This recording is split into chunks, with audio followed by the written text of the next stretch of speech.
What's up, guys? Figured I'd give you an update. Since April, I don't think I've downloaded anything or done an update because as far as the car is concerned, there's been no real progress. I pretty much let it sit.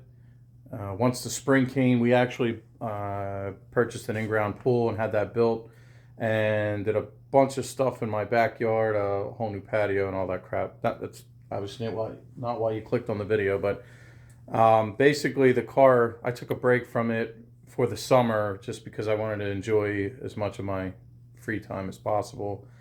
And you know, it worked out. It was great. And then I figured, okay, I'll hit this thing in the fall, winter, and hope to not do a repeat where, you know, here comes summer again and I'm sitting here without a car.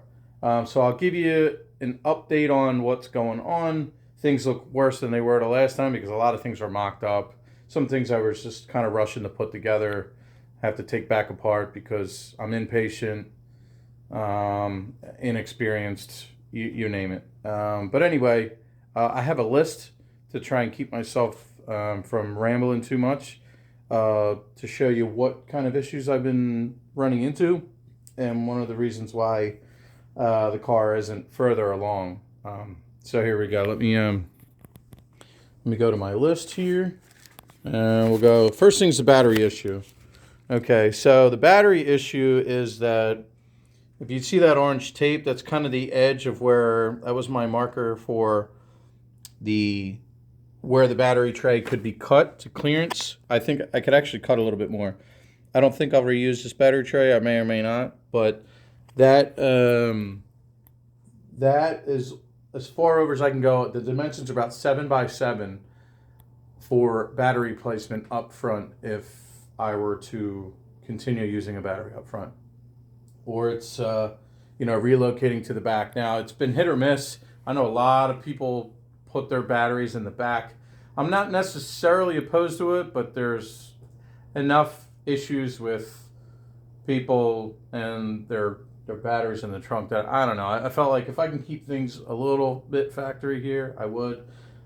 So the battery may go in the back instead of running a tiny battery. We'll see. Yeah, what happens is just intake manifold is just way too big.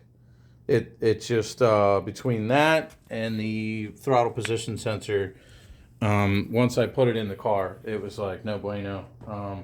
So that's a big thing there. Brakes leaking. So the last video, I had the engine in the car. And one thing you can't really get to is way down there. Let me zoom. Right there where the brakes tie into the rear. Well, they're leaking right there. And I got impatient. Am I at 1? Let's see. Let's back out a little bit. Sorry, guys. So there's like no way to really get in there and repair it with the engine in. And I had a few other things I wanted to get to, which are on my list. They would be a whole lot easier with the engine out. I also decided that I'm going to permanently mount everything on the engine before I put it back in. At very least, the intake and exhaust stuff like obviously the turbo and the intake manifold and stuff like that. All the accessories are obviously already on. Transmission, I don't know. I mean, I would definitely have to have somebody here. I know it's been done. I don't know if I want to do that, but it definitely the intake and exhaust stuff. So what's next with that? Yeah, so brakes leaking, adjust windows. So the windows, when you strip a car apart the way I did, see, I'm doing everything at once, right? So for those that don't know that might find this video, which I doubt, but if you do and you don't know what's going on, this was a black car, 94 black tan interior that I decided to gut. Never owned a Supra before. Have it just a few months and decided, yeah, I'm just going to gut this whole thing and build it. Well, when you do all that at once, you have to learn everything on the fly, like adjusting your windows, which is done with that right here, this whole bar. You have to take this nut off and then adjust here. And what that does is when you're looking down the door this way, it actually will pitch the window in and out. And that matters because when you close the door, you have trim to clear. So you have that, and then you have these right here. There's one on each side. That limits how high your window can roll up. So there's things like that that can be annoying to go ahead and adjust when you don't know what you're doing and you have to figure it out. What else do we got here? Oh yeah, the door belt popping up. So I'll show you on the side that's worse. So I may put some kind of sealant here that's not too crazy with the bond, but maybe enough to keep this from happening. So if you look at this line right here and you follow it, see how it lifts up? That's a brand new piece of trim. And I know there's like two little tabs, one on each side. And the screw, the bolt, it has like a Phillips head on it. If you don't know what you're doing, you're going to end up stripping that thing way out. Mine's like very slightly stripped, but I just use my impact nut driver thing or whatever to lean into it and just crack it real quick, you know, and then I can break it loose. But anyway, if I press this down, it's good. But it pops up no matter how many times I adjust the front and back. So I think I'm going to get, and you know, you have to get the alignment right too. So with that being like that, now the driver's side's not quite as bad, but it's stupid stuff like this that's like driving me bonkers. So I may use something that seals, you know, some type of weather stripping adhesive, something that's rubbery and pliable, but will still bond, I guess, and maybe tape this down for a day or so and get that going. So there's that. Now none of this, I shouldn't say none, but some of this stuff doesn't keep the car from running. Let me flip your back around. I'm getting sloppy with the camera. Sorry, guys. So stuff like that is just adding to my, you know, my heartache of putting this thing back together. But it's not stopping the car from running ultimately. So I'm trying to focus on the things that really matter. What's the next thing? Clearance on the coils. So I have the R35 coils. There's a kit I bought from Australia. You can't tell, but there is a billet bracket underneath there. And a buddy of mine built the harness. You can see the coil numbers right there. Now where we have clearance issues is this last coil. Look how tight this is. It's like right next to the heater hose. And these wires, I mean, you couldn't make it any smaller unless there's maybe a cheaper connector that's smaller, but I doubt it. I mean, that's the connector that needs to be on that coil. So I had to, instead of having a stud, I had a very low profile bolt. You can't even see, it's under that connector that I had to put there. You know, that was a clearance issue. What else?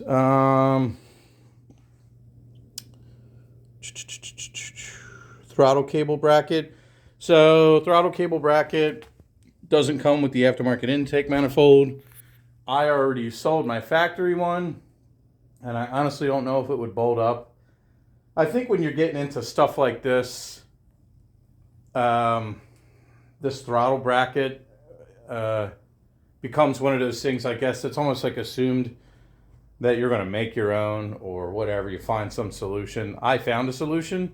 I have a stainless piece of, I think it's called like square stock or something at work.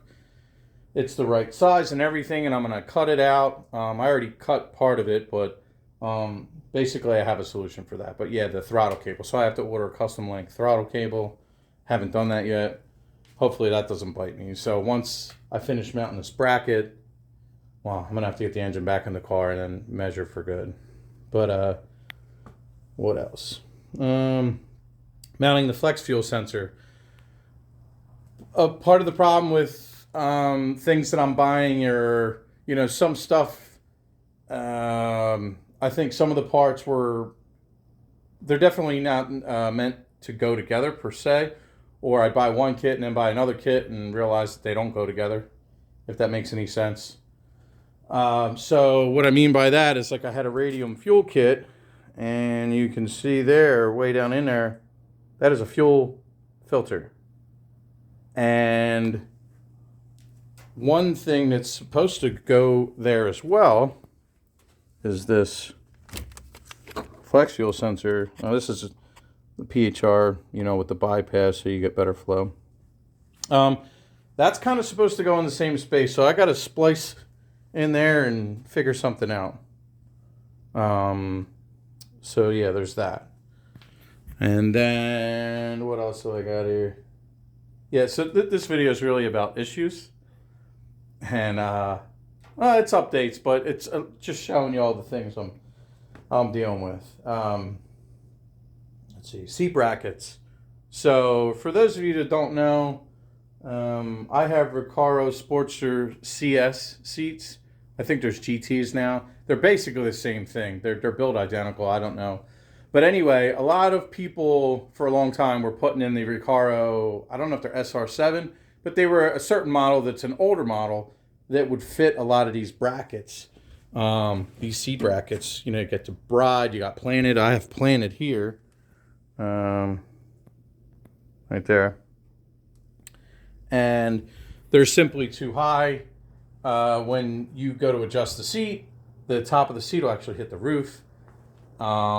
So I bought the Titan ones, but the Titan ones are not made at all for the new Sportster CS seats. So basically what I'm going to do is I'm going to cut the brackets on the Planet brackets. Yeah, cut the legs on them, and then basically use Titan's template or Titan's bracket as a template. So I'll know kind of how to pitch the legs. So yeah, so my buddy's going to help me do that. Luckily, he's only a couple of houses away, and he's got a welding machine. Now I think Titan has redesigned it recently to accommodate, which sucks for me because I bought these a long time ago. So it is what it is. Amp clearance. Now what sucks with that is I had this old, there's a bag over it, but that amp there was sitting right in the middle of the seat. It sat perfectly. It was great. It's for my sub in the back here, which reflection sucks, but I've already shown that, I think. So now modifying the seats to fit correctly is going to cause me an issue where to mount the amp, which sucks because that was the perfect spot. I don't know where else to put it. It won't fit in the spare tire well without sticking out somewhere. It won't fit on the back of the sub because the clearances are so tight between the back of the sub enclosure and the back of the seat cover. So that is what it is. This one's kind of annoying, but I'm trying to think. I don't know why this doesn't work. So the upper radiator hose from PHR, when I mocked it up and it was in the engine in the engine bay, it would hit right here. It's basically fouling against this. Like the pitch of the pipe comes over, and then it comes out at an angle. But even without the boots, and I just lean the pipe up against here, and then the other end against the radiator, it's like right up against here. I don't know what the hell's going on there. It's kind of annoying. Maybe I'm doing something wrong, but I know it's not for a regular non-BBTI because that thing would come even more straight across. This thing does have an angle, which is right over here. So I don't know. I don't know what's going on there. Kind of annoying. So sometimes parts I fully expect to fit are not fitting. Let's see. Heater hose fitment. So the other thing is here too is this heater hose fitment. This one here on the left, my PHR, and this isn't just sitting here blasting PHR. Some things are what they are. Different blocks, different things, different cooling pipes. My PHR hose, that's not a big problem. It's just I put the non-turbo coolant pipe on this engine, and I honestly forget which engine block this is because I bought it off a guy I already built. So there's different mounting holes for different things. And but anyway, I got the non-turbo coolant pipe, so there's less little nipples and stuff coming off the thing. And it doesn't have the cooler line, I think, for the oil. But either way, I got two issues. One, the heater hose coming from the firewall down to that coolant pipe, the way you have to contort it, it kinks. So even though it creates another failure point, I'm just going to cut the hose and use like almost like a male to male barb fitting, basically, and then I'll be able to rotate it and then just put a clamp on it and be done with it. And then this coolant pipe hose, which I have in my house, so you can't even see it now, but you know, it would bolt to here, right off the back of the water pump, and it comes across back here, and then there's a mounting hole right there. Now the tab that comes off it is over here by like 1/2 inch, and the mounting hole on the tab is like way up here. So what I did, I actually cut the mounting tab off completely, and I'm using one of these, you guys have seen them, these rubber clamps. Works out perfectly.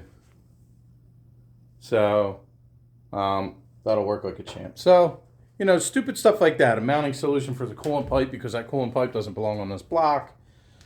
And it never ends. Dipstick.